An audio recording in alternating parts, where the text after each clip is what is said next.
गुरु प्यारी साध संगत, बहुत समय के बाद हमें और आपको ये मौका मिला है कि हम सत्संग से, महापुरुषों के जीवन से अपने जीवन में क्या सीख सकते हैं, क्या प्राप्त कर सकते हैं, इस शुभ घड़ी को हम अपने जीवन में आत्मसात करें।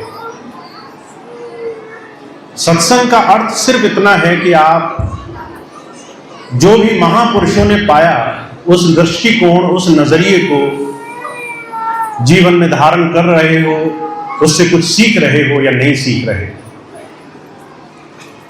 और जब जब ये एक छोटी सी बात आपके जीवन में धारण की आ जाएगी कि जब से दुनिया बनी है तब से महापुरुषों ने जीवन जीने का एक अलग नजरिया हमारे सामने रखा है। अगर आप सुबह से लेकर शाम तक संसार में चिंताओं में जीवन जी रहे हो तो वो तरीका कैसा होगा कि हम चिंता मुक्त अपने जीवन को जी पाए। वो तरीका क्या होगा जिसमें हम परेशानियों से दूर हट सकें। वो तरीका क्या होगा जिससे हम संसार में परेशानियों में रहते हुए भी उससे बचे रह सके। ये वो तरीका है, वो ज्ञान है जिसे किसी संत की शरण में बैठ के जाना जा सकता है। पीपा जी एक बड़े संत हुए, उन्होंने एक बात को कहा है, कहा जो ब्रह्मंडे सोई पिंडे, जो खोजे सो पाए, पीपा प्रणमय परम तत्व को सद्गुरु होए लखाए। सारा संसार शांति को, सुख को बाहर ढूंढ रहा है। कोई कहता है कि ज्यादा काम करोगे, ज्यादा वैभवता होगी, समृद्धि होगी तो शायद सुख मिल जाएगा, शांति मिल जाएगी, चिंताओं से छुटकारा मिल जाएगा।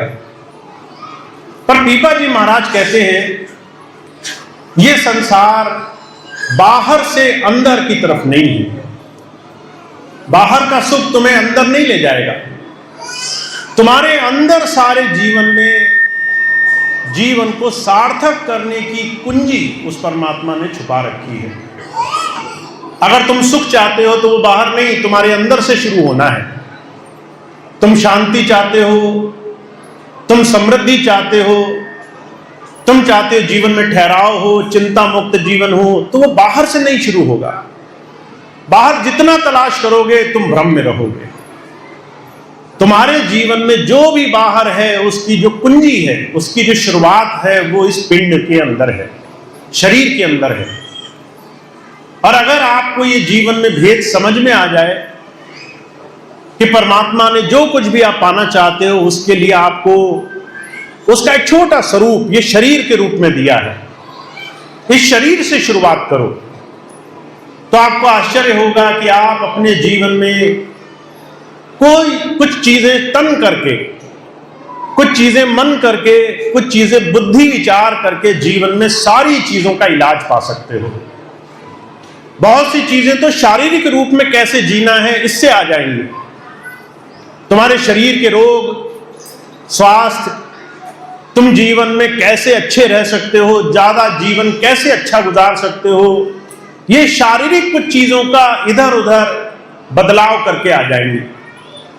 कुछ चीजें विचार के बदलाव करके आ जाएंगी। अगर तुम्हारे विचार दुनिया की हर एक चीज में ग्रसित हैं, उसमें बंध रहे हैं, तो उसको बदलने से तुम्हारे जीवन में वैचारिक मुक्ति आ जाएगी। और उसके ऊपर कुछ चीजें तुम्हारे अंदर में अनुभव से आ जाएंगी। अगर तुम बाहर की चीजों में बहुत ज्यादा परेशान रहते हो, उससे ठीक विपरीत अगर तुम्हें अंदर से कुछ अनुभव होना शुरू हो जाए तो तुम्हारे जीवन की भागदौड़ खत्म हो जाएगी। तो पीपा जी महाराज कहते हैं संत की शरण तुम्हें अपने जीवन में, अपने शरीर में खोजी बनने के लिए आगे ले जाना चाहती है। और इसके लिए समय समय पर बहुत सारे साधन बनाए गए। अभी एक दो दिन पहले की बात है, कल ही का जिक्र है, मैं घर गया, एक सत्संगी भाई के यहां एक बच्चे का जन्मदिन का प्रोग्राम रखा गया। तो मैंने कहा बड़ी जल्दी में प्रोग्राम रख लिया, आपने समय कम था, 1 महीने बाद रख लेते, मुझे 1 महीने बाद बुला लेते। तो कहने लगे भैया जी गर्मी हो जाती, हमने सोचा जल्दी कार्यक्रम निपट जाए। फिर कहने लगे 9 दुर्गे भी आने वाले हैं, लोग उस वक्त नहीं आते तो हमने कल ही रख लिया। तो मैंने उससे पूछा 9 दुर्गे में क्या करते हो आप? कहने लगे बड़ी आसान सी प्रक्रिया है, 9 दिन हम अपने जीवन में कुछ बदलने की कोशिश करते हैं। रोज जो कर रहे हैं उससे ठीक विपरीत। रोज अगर हम बहुत ज्यादा चीजों को लेकर चिंता करते हैं तो 9 दिन हम कोशिश करते हैं कि 9 दिन ईश्वर को साक्षी मान करके, अब कुछ लोगों ने उसे शक्ति स्वरूप मान लिया, साक्षी मान करके अपने जीवन में चिंता मुक्त जीवन जीना चाहते हैं। हम हर रोज सुबह और शाम प्रार्थना कर लेते हैं। मैंने कहा और क्या करते हो? कहने लगे हम उपवास रखते हैं। हालांकि उन्होंने व्रत बोला, व्रत और उपवास में क्या अंतर है ये बात आपको पता है। कहने लगे हम व्रत रखते हैं, भोजन कम खाते हैं, शरीर को बदल लेते हैं। मैंने कहा और क्या करते हो? कहने लगे 9 दिन के बाद हम कन्या खिलाते हैं। ये सारी चीजें उन्होंने मुझे बताई। तो कहने लगे इसमें कुछ कर्मकांड तो नहीं है? मैंने कहा कर्मकांड तब तक नहीं है अगर आप इसमें एक छोटी सी चीज को ध्यान में रखो। अगर आप कहो कि मेरा उपवास रखना क्या सही है, शारीरिक दृष्टि से अगर आप दिन में 10 बार खाते हो और आपके पास 2 दिन ऐसे मिल जाएं जिसमें शरीर को भोजन ना दिया जाए तो उपवास अमृत के समान है। उपवास तो बहुत अच्छी चीज हो गई। आप हर रोज किसी को मना नहीं करते, आप किसी के घर जाओ लोग स्वागत सत्कार करते हैं, आप नहीं मना कर सकते। जब व्रत का दिन हुआ तो आप कहते हैं मेरा उपवास है, मेरा व्रत है, सीधे से लोग मान जाते हैं, कोई जबरदस्ती नहीं। एक झटके में चिंता मुक्त हो गए। अब पता है 2 दिन 4 दिन जितने दिन भी शरीर को हमने साफ रखना है उतने दिन हम उपवास से व्रत से अपने शरीर को सुधार सकते हैं। इसमें कोई बुराई नहीं। अगर आप कहें कि मैंने 9 दिन तो कम से कम ऐसे निकाले जिसमें मैं प्रयास करके उस ईश्वर को याद करूंगा, इसमें कोई कर्मकांड नहीं। अगर मैं आपसे कहूं 9 दिन के बाद आप कहें कि मुझे कन्याओं को खिलाना है, तो मैं सिर्फ एक बात कहता हूं, आप कन्या को बचपन में तो खूब भोग कर रहे हो कि ये तो देवी है, देवी को हम भोजन करा रहे हैं। तो मैंने सिर्फ एक बात उनसे कही, मैंने कहा सिर्फ बचपन में ही बच्चों को देवी ना मानना, जब वो थोड़ा बड़ी हो जाए तो भी उसे ही देवी मानना। वो अगर तुम्हारे जीवन में एक समय ऐसा आ जाए जब पढ़ लिख जाए तो उसकी प्राथमिकता देखना, उसे अपने जीवन में योग्य बनाना हमारे जीवन की सबसे सशक्त चीज हो सकती है। एक बच्चे को आपने बड़ा किया, खूब पढ़ाया लिखाया और पढ़ा लिखा करके उसकी योग्यता उससे छीन लिया आपने, कितना बड़ा पाप हो जाएगा। आपने उसको सब कुछ दिया और फिर कहा कि तुम अपने जीवन में वो न कर सकोगी जो तुम करना चाहती हो। देवी का रूप यह हुआ कि आपने उसको सशक्त बनाया, उस वक्त सशक्त बनाया जिस वक्त उसकी जरूरत थी। जब तक आपके घर में थी तब तक तो वो सुरक्षित थी, पर जब वो आपके घर से बाहर जाए तो वो मजबूत होकर जाए। जब वो आप बाहर जीवन जिए तो मजबूत जिए। अब क्या इसमें कोई कर्मकांड है? कोई कर्मकांड नहीं, पर सिर्फ एक चीज कर्मकांड होती है, तुम डर कर ये काम करने लगो, भय में ये काम करने लगो। अगर मैंने ये 9 दिन व्रत नहीं रखे तो मेरा अनिष्ट हो जाएगा। कोई अनिष्ट नहीं होने वाला। अगर मैंने 9 दिन ये व्रत नहीं रखे तो मेरा जीवन बर्बाद हो जाएगा। कुछ बर्बाद नहीं होने वाला। बर्बादी उसी दिन से शुरू है जिस दिन से तुमने जीवन में उस प्रभु को बुला दिया। अगर वो बर्बादी तुम्हें नहीं लग रही है तो जो कहा करते थे 9 दुर्गा 9 व्रत रखने और नहीं रखने से तुम्हारे जीवन में कोई अन्याय नहीं हो जाएगा, पर तुम्हें यह बात समझनी है कि जीवन में जो बंधन तुम्हें बांध रहा है, डर से भय से, जो तुम्हें मुक्ति नहीं दे रहा है, जो तुम्हें स्वतः अपने जीवन में खुशी से किसी काम को करने की तरफ नहीं ले जा रहा है, जिसके पीछे भय जमा हो गया है, वो भय कभी तुम्हें सही दिशा में नहीं ले जाने देगा। तो जो लोग अपने जीवन में ये भेद समझ गए कि ऋषियों ने, मुनियों ने, बड़े बड़े सिद्ध पुरुषों ने ये तमाम व्यवस्थाएं शुरू की, इसलिए शुरू की कि तुम अपने जीवन में शरीर से, मन से और अंतरात्मा से जीवन में विकास की तरफ चलो। तुम शरीर शुद्ध रखो, तुम मन शुद्ध रखो और तुम अपनी नियति भी शुद्ध रखो। जीवन में आगे कैसे जियोगे इस बात को भी तुम संभाल कर रखो, तो इससे बड़ा धर्म कुछ नहीं हो सकता है। इसलिए हुजूर कहा करते थे, हमें अपने जीवन में अपने आचरण से धर्म को पालना चाहिए। हमारे कहने से धर्म नहीं पलेगा, हमारे आचरण में अगर हमने जीवन जिया तो वह जीवन में धर्म सार्थक होगा। तो अगर आप उपवास रखते हो, शायद अपने शरीर के लिए सबसे सुंदर चीज करते हो। अगर आप मन शांत करने के लिए सुबह शाम अपने गुरु का नाम लेते हो, तो शायद अपने मन के लिए सबसे सुंदर काम करते हो। अगर अपने जीवन आचरण के लिए अपनी बाहरी व्यवस्थाओं में कुछ सुधार रखते हो, आपको पता है मेरे घर में बेटा हुआ, बेटी हुई, दोनों को मैं क्या आदर्श दे पाऊंगा, दोनों के लिए मैं कैसा जीवन बना पाऊंगा, दोनों को मैं क्या सिखा पाऊंगा, वो आदर्श अगर आपने ध्यान में रखा तो आपका एक एक प्रयास आपके जीवन में आपको आगे ले जाएगा। तो जो कहा करते थे, धर्म सिर्फ ईश्वर के लिए संसार में जगह जगह भागना दौड़ना नहीं है, अपने आप को इस तरीके का बनाना है जिसके अंदर वो ईश्वर वास करने लग जाए, जिसके अंदर वो ईश्वर की झलक पड़ने लग जाए, जिसके अंदर परमात्मा अपने आप तुम्हारे स्वरूप से दुनिया को दिखने लग जाए। तुम ही वो बन जाओ जिसके अंदर परमात्मा वास करता है। इसीलिए जब जब महाराज जी से पूछा गया तो महाराज जी सिर्फ एक बात कहा करते थे कि ए शरीर हरि मंदिर है, इसमें सच्चे की ज्योति। मंदिर कोई और नहीं है, मंदिर तुम्हारा ये शरीर है जिसके अंदर परमात्मा खुद वास करता है। बस दुख इस बात का है, इसमें भी ज्योति नहीं पड़ रही है, इससे अंधकार ही निकल रहा है। इससे हम किसी को कुछ बोलते हैं तो उसके सामने भ्रम ही फैल जाता है। लोग अगर हमसे बात करते हैं तो उस बात में कोई तर्क नहीं दिखाई देता, हमारी भक्ति में कोई खोज नहीं दिखाई देती। अभी कुछ दिन पहले मुझे हरिद्वार में एक बहन जी मिली, कहने लगी भैया जी हमारे छोटे छोटे बच्चे हैं, अब सियाने हो गए, स्कूल जाने लगे, तो दूसरे जो बच्चे हैं वो कहते हैं अंडा खाया करो, अंडा खाने से बड़ा सेहत अच्छी होती है। मैंने इनसे बच्चों से कहा अंडा नहीं खाते, हम सत्संगी हैं। तो बच्चे कहने लगे अंडे में ऐसा क्या दोष होगा, क्या बुराई होगी। जब समझाने की बारी आई तो हम लोग कुछ नहीं बता पाए, हम लोग निरुत्तर हो गए, हमारे पास जवाब नहीं था। हम चुप होकर के कहने लगे ये तो गुरु जी की आज्ञा है, नहीं मानी तो तुम्हारा काम खराब हो जाएगा।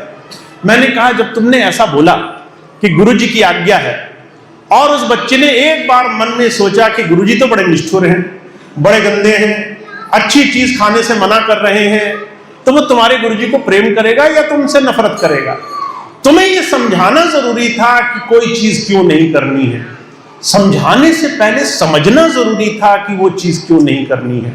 अगर तुमने खुद ही खोज नहीं करी है, अगर खुद ही नहीं जाना है कि कोई चीज क्यों नहीं करनी चाहिए, तो अपने आगे आने वाले जीवन में तुम क्या संस्कार दोगे, उन्हें क्या आचरण दोगे। हुजूर कहा करते थे संत मत खोज की तरफ तुम्हें ले जाना चाहता है, तुम्हें प्रश्न करने पड़ेंगे। अगर गुरुजी तुमसे कहते हैं नाम लो, तो तुम्हें पूछना पड़ेगा गुरुजी नाम लेने से मेरा क्या भला हो सकता है, भला मैं नाम ना लूं तो भी तो मेरा जीवन चल जाएगा। गुरुजी तुमसे कहें कि मैं मांस खाता तुम्हें दिखाई दूं तो मुझे बुरा बोलना, मांस खाना पाप है, तो तुम्हें प्रश्न करना पड़ेगा, तुम्हें पूछना पड़ेगा मांस खाने से ही क्या नुकसान हो जाएगा, शराब पीने से ही क्या नुकसान हो जाएगा। हुजूर कहा करते थे जब तुम प्रश्न नहीं करते, जब तुम सोच विचार नहीं करते, जब तुम आंखें मूंद कर किसी का पीछा करने लग जाते हो, तो तुम्हारे जीवन में धर्म तुम्हें धर्मांधता की तरफ ले जाएगा, कर्म और कांड के बीच का फर्क मिट जाएगा, तुम्हें सही चीज के बीच में बुराई दिखने लग जाएगी। संत तुम्हें इस सही चीज का अर्थ समझाना चाहता है।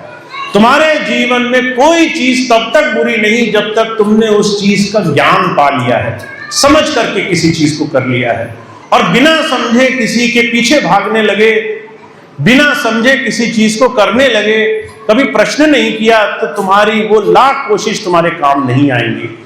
तो हमें इस बात को समझना है संसार में और खास तौर से हमारे भारतवर्ष में जितने भी रीत रिवाज, जितने भी तरह तरह की पूजा पद्धतियां, जितने तरह तरह के साधन बनाए गए, उसके पीछे अलग अलग तरह का विज्ञान छुपा हुआ है। वो सारे साधन तुम्हें तुम्हारे जीवन में कुछ सिखाना चाहते हैं। वो ये नहीं कहते कि तुम बुरे बन जाओगे, वो ये कहते हैं अगर तुम समझ गए तो तुम्हारे जीवन में जागृति बनी रहेगी, तुम उठे रहोगे। अभी कुछ दिन पहले मुझे एक बहन मिली, आज भी एक बहन मेरे पास आई, कहने लगी हम यज्ञ नहीं कराना चाहते हैं। बहुत से लोग कहते हैं यज्ञ कराना चाहिए। मैंने कहा यज्ञ कराने से क्या बुरा हो जाएगा? यज्ञ नहीं कराने से और कराने से क्या तुम्हारे जीवन में फर्क पड़ेगा, ये तुम्हें विचारना पड़ेगा। ना यज्ञ करने से कुछ बुरा होगा, ना यज्ञ न करने से कुछ बुरा होगा। तो अगर किसी चीज को ना करने से बुरा होगा तो उसका अर्थ समझ लेना जरूरी है। हो सकता है कुछ अच्छाई छुपी हो सकता है उसके पीछे तुम्हारे जीवन में किसी दिशा में आगे बढ़ने का कोई रास्ता छुपा हो। सिर्फ इसलिए चीजों को मना मत करो क्योंकि उस चीज का ज्ञान नहीं रखते हो। सिर्फ इसलिए चीजों को मना मत करो क्योंकि उस चीज को जाना नहीं है, तुमने जानने का प्रयास करो। इसलिए हुजूर कहा करते हैं संत मत सिर्फ आंखें मूंद कर चलना नहीं है, संत मत ऐसे गूढ़ विषयों को थोड़ा सा समझने का प्रयास करना है। और आज के समय में हमारे और आपके जीवन में हम बहुत सी ऐसी परिपाटियों का खंडन करते हैं जिन परिपाटियों को हम जीवन में ध्यान साधना के लिए सहायक बना सकते थे, जिन्हें अपने लिए थोड़ा मददगार बना सकते थे, थोड़ा अपने लिए सहायक सिद्ध कर सकते थे। अब आप कैसे सहायक सिद्ध करेंगे? मैं हमेशा एक छोटी सी घटना सुनाता हूं। अभी कुछ दिन पहले मुझे एक भाई मिले, कहने लगे भैया जी हम हर रोज 1 घंटा बैठते हैं भजन पे बैठने के बाद भी भजन नहीं बनता। मैंने कहा भजन पे बैठना और भजन पे किस तरीके से बैठे, इन दोनों के बीच में फर्क जानना जरूरी है। मान लीजिए आप दुनिया में बड़े व्यस्त रहते हैं, सुबह से लेकर शाम तक काम करते हैं, घर आने से ठीक पहले आपकी 2 लोगों से लड़ाई हो गई, लड़ते लड़ते आप घर पहुंचे, मन बड़ा खराब है, मन बड़ा खिन्न है। घर में पहुंचे, घड़ी देखी, मन में विचार आया भजन बैठने का टाइम हो गया।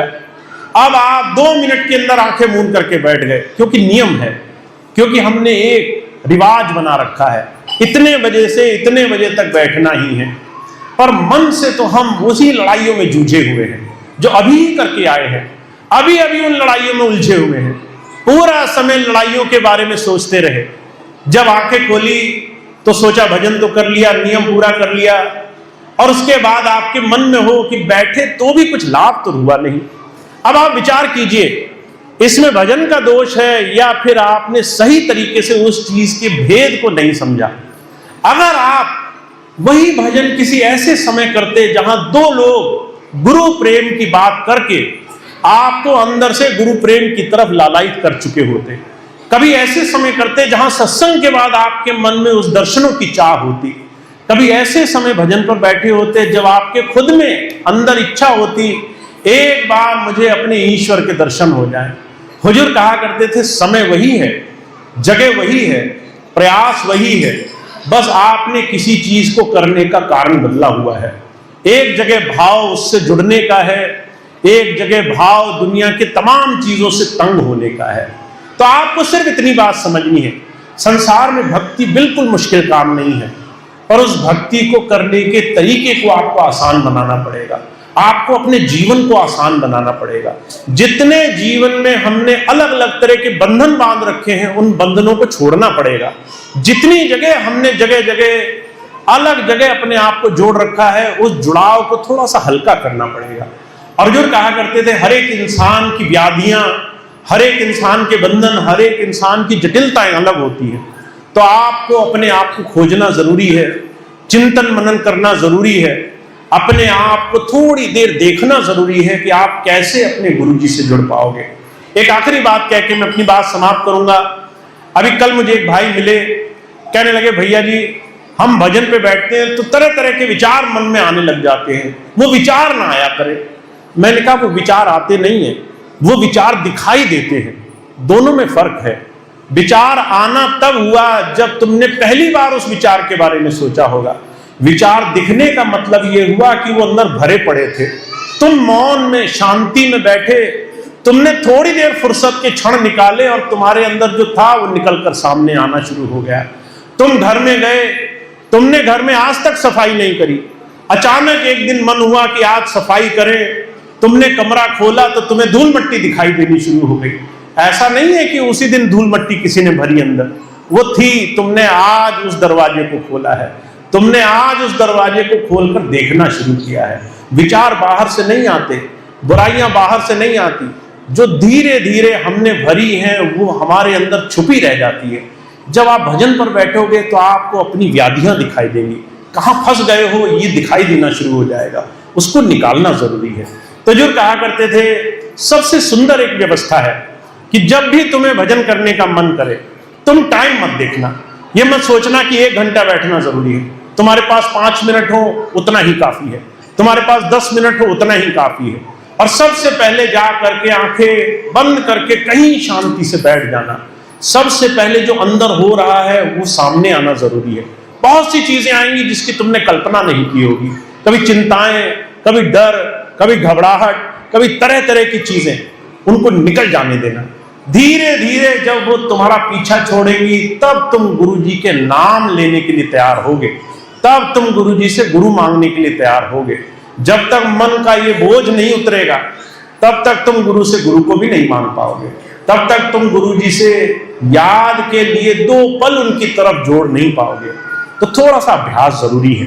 तो मैं आपको सिर्फ एक बात कहता हूं, अपने बाहरी जीवन में हमें सुधार करना है, अपने आंतरिक जीवन में हमें सुधार करना है, और हो सके तो 5-10 मिनट अपने दिन में जरूर निकालने हैं जहां आप शांति से बैठो और सिर्फ देखो अपने आप को, जो अंदर हो रहा है उसे निकल जाने दो।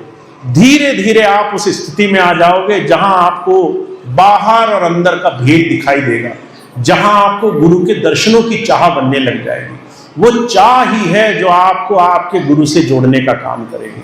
तो आप और हम बहुत भाग्यशाली हैं, जीवन में बड़ा सुंदर अवसर मिला है, पर इस अवसर का जो लाभ उठाना चाहते हैं उन्हें बहुत एकाकी होना पड़ेगा। 10 मिनट ही सही, पर सिर्फ अपने गुरुजी के लिए दुनिया से अलग हो जाओ और 10 मिनट अपने गुरुजी को दे दो। और इस बात को आप जितना प्रेम भाव से कर सकते हो उतना प्रेम भाव से किया करो, ताकि जीवन का आपको लाभ मिले। एक आखिरी बात मैं कह के अपनी बात समाप्त कर देता हूं, क्योंकि नवरात्रि 9 दुर्गे का समय चल रहा है। बहुत से लोग इसमें व्रत रखेंगे, बहुत से लोग तरह तरह से इसमें अनुष्ठान करेंगे। मैं आपको एक चीज, आपका भय निकाल देना चाहता हूं। आपको लगता है कि हमारे घर में छोटा सा मंदिर है, हमारे घर में देवी का रूप है, हम जो है व्रत नहीं रखेंगे, हम पूजा नहीं करेंगे तो ये हो जाएगा, वो हो जाएगा। आप ये बात गांठ बांध लीजिए, जिसका राखा ईश्वर होता है उसका बाल भी बांका नहीं हो सकता। अब ये बात आपने जब धारण कर ली कि मेरा कुछ गलत नहीं होगा, उसके बाद आप जो भी करना चाहते हैं आप स्वेच्छा भाव से करें। आपको लगता है आपके घर की परिस्थिति ऐसी है, आपको सबके साथ मिलकर चलना है, आप चलिए। आपको लगता है मुझे नहीं करना, आपकी इच्छा, आप मत करिए, कोई नुकसान नहीं होगा। आपको लगता है मैं व्रत रखना चाहता हूं, उपवास रखना चाहता हूं, अगर आप उसको शारीरिक दृष्टि से करें तो मैं आपको कहूंगा कि आप व्रत मत रखना, उपवास रखना, अगर करना ही है तो। अगर आप छोड़ना ही चाहते हो तो ईमानदारी से छोड़ो, फिर उसमें कंजूसी मत करो। ऐसा मत करो कि तुम कहो कि दाल रोटी तो छोड़ दी, पर जो है और 56 पकवान ले आए और कोशिश कर रहे हैं कि और ज्यादा आनंद से दिन गुजरे। अगर त्यागना ही है, अगर एक ही दिन है तुम्हारे पास, 9 में से एक ही दिन चुना है, तो ईमानदारी से ही चुन करो उस दिन। फिर कोशिश करो कि उस दिन उपवास रखो, उस दिन व्रत मत रखो। ये मत करो कि उस दिन और 10 तरह के व्यंजन खाएंगे, कम से कम उस एक दिन ईश्वर के लिए, अपने लिए, अपने शरीर के लिए एक दिन शांति से गुजारो। दूसरी चीज ये, अगर तुम मानते हो कि जो बेटियां होती हैं वो ईश्वर का रूप होती है, देवी का रूप होती है, मैं कहूं या नहीं कहूं आप मानोगे जरूर। अभी 9वें दिन आप ढूंढोगे कि कहां कोई मिले और उसको कन्या खिला के काम पूरा किया जाए। तो अगर मानना ही है तो फिर ईमानदारी से मानो। अगर तुम्हारी बेटी, अगर दूसरे की बेटी देवी का रूप है तो फिर ये थोड़े दिन मत मानो, फिर पूरे समय तक मानो। फिर ये मान लो कि हमें उसको सशक्त बनाना है, अपने घर की बेटियों को, माओं को, बहनों को अपने घर की हर एक छोटी से छोटी उस देवी को हमें ऐसा सशक्त बनाना है कि वो अपने पैरों पर खड़ी हो, वो अपने निर्णय खुद ले सके, वो अपनी लड़ाई खुद लड़ सके, वो अपने जीवन में आगे से आगे बड़ी मजबूती से जा सके।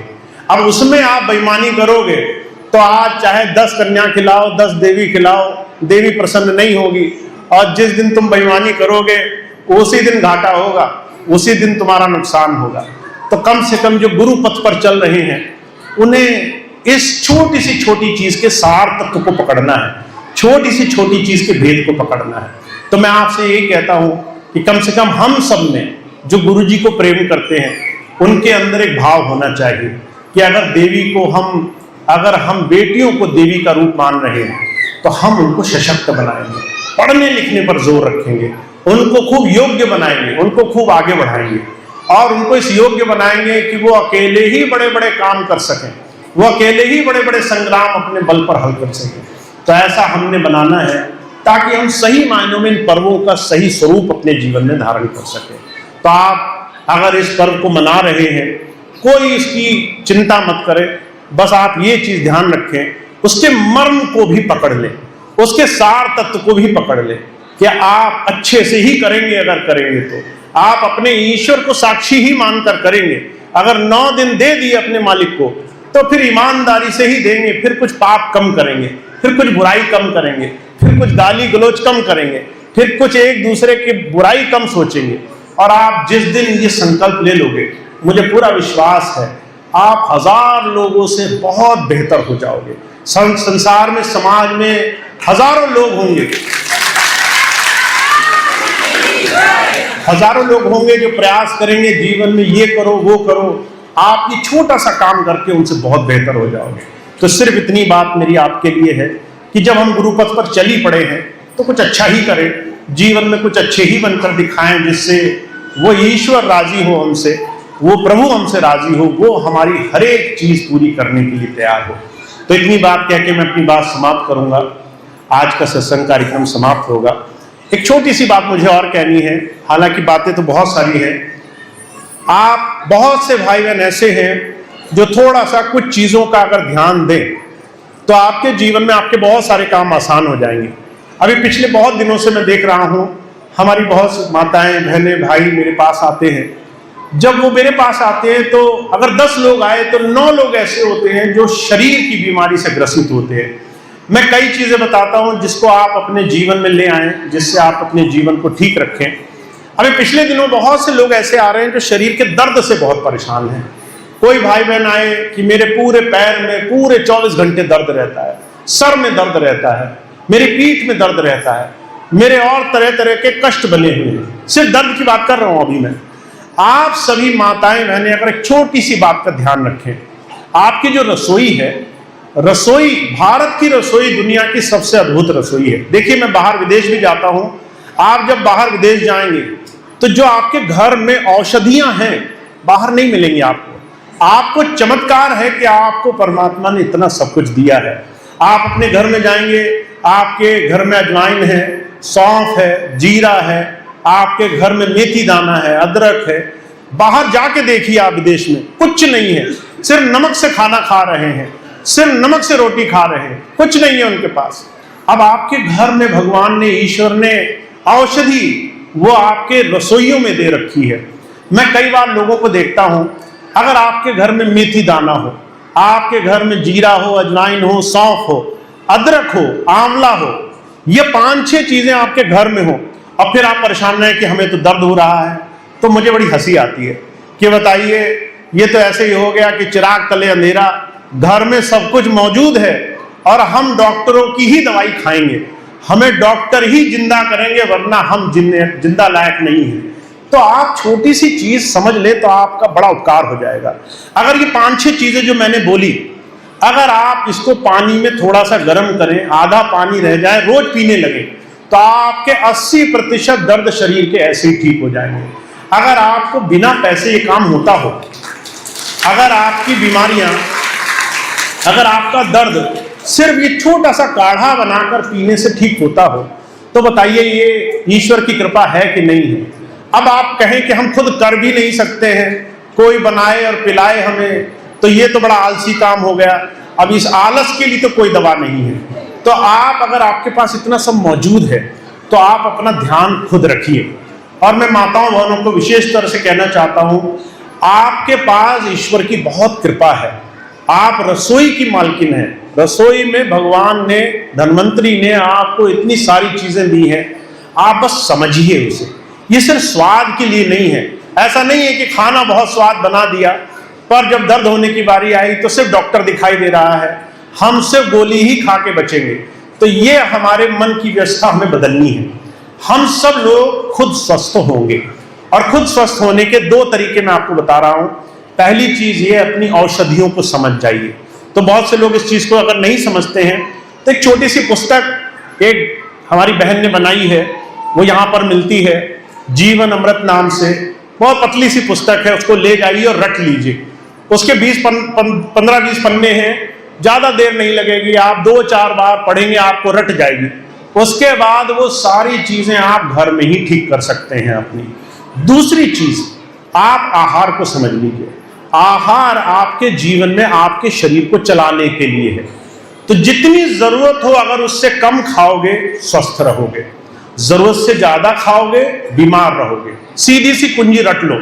अगर भूख नहीं है फिर भी खा रहे हो, तो उसका मतलब क्या हुआ कि डॉक्टर हमें सामने यमराज की तरह दिखाई देना शुरू हो जाना चाहिए कि हमने अभी ये किसी के कहने पे खा लिया, अब हमें जाना पड़ेगा, आज नहीं तो कल, बिल्कुल पक्का है। इसका मतलब है भूख लगे तो ही खाओ, भूख से कम खाओ, जरूरत ना हो तो मत खाओ। कोई जरूरत नहीं है कि ज्यादा खा करके आपके ज्यादा जीवन अच्छा हो जाएगा। आप शरीर में भोजन को लालच से मत जोड़ो, भोजन को लालसा से मत जोड़ो, और इसके लिए आपको थोड़ा मेहनत करनी पड़ेगी। मैं सच कहता हूं, ये आसानी से नहीं होगा। अभी कोई आएगा लड्डू दिखाएगा आपको, आपके सारे ज्ञान धरे रह जाएंगे। आप कहोगे एक लड्डू तो खा ही सकते हैं, इसमें क्या बुरा हो जाएगा, और एक एक करके ही आप सारे काम बिगाड़ोगे। तो इसीलिए आपको थोड़ा संयम करना पड़ेगा, थोड़ा सा आपको हट करना पड़ेगा, थोड़ा सा लगाम खींचनी पड़ेगी कि क्या सच में मेरे को भूख लगी है।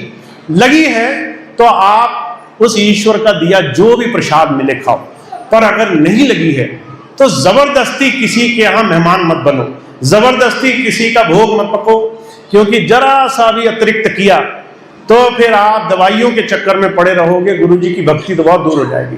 तो आपके लिए बहुत छोटा सा महामंत्र है, भूख लगे तो ही खाना है, अगर भूख ना लगे तो जबरदस्ती खाने में नहीं पड़ना है। और दूसरी चीज, अपनी रसोई समझनी है। अगर रसोई समझ गए तो ईश्वर की बहुत बड़ी कृपा हम पे हो गई। तो इतनी बात कह के मैं अपनी बात समाप्त करता हूँ। बहुत बहुत धन्यवाद आपका।